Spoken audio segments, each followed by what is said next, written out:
So the work that we always have to do in that going through the baptism is moving from security to faith. And in order to bring the Messiah, and in order to move from one state to another, we have to change our mind. A lot of people wait to see where the wind will blow to decide where to go. But there will be a time when we will decide, the people will decide, that they understand that they make the wind. They can blow the wind in the direction that they want. And I'll just finish with that. The ultimate life today can only be achieved by the community, because we don't have eternal physical life. But if our memory, and we're invested in the congregation, in the community, in the memory, then we will, this is how we will live forever. The transition from the days just before the Messiah and after, from a Jewish perspective,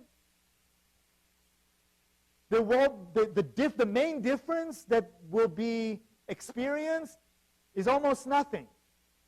The physical reality will be the same reality. People will go to the same job they went the day before the Messiah came.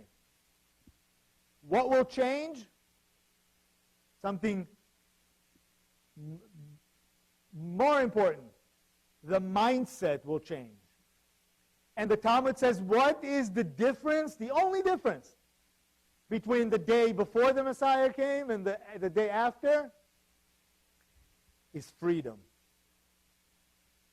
Is freedom. Why? Because the people will understand that they have the power.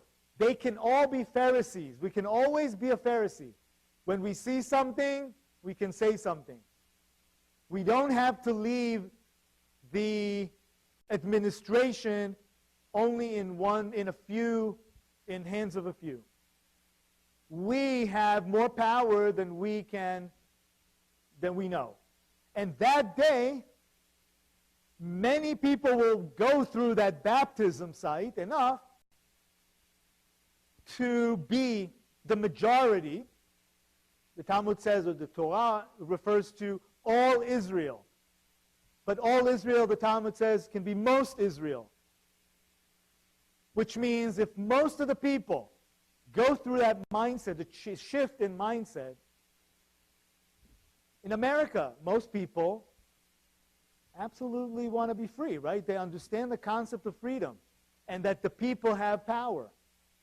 But this is not such an ancient idea, that actually people can make the decision themselves, right? It's an ancient idea. We always wanted to leave Egypt, always wanted to rebuild. But it's tough, it's hard.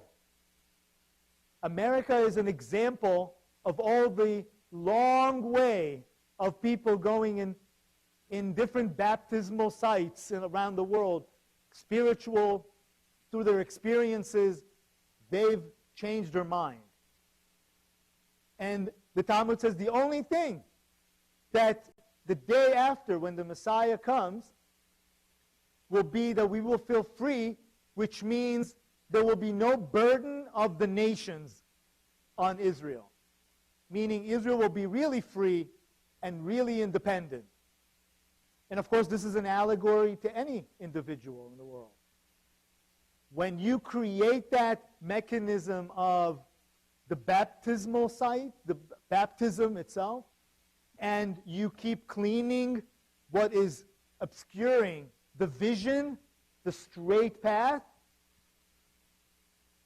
then eventually it'll be passable by the king. And then the king will come into Jerusalem on a donkey,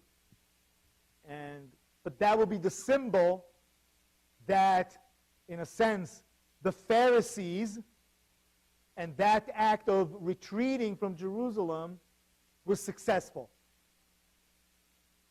And a full cycle has been achieved, and ultimate life, of course, through the community will be achieved.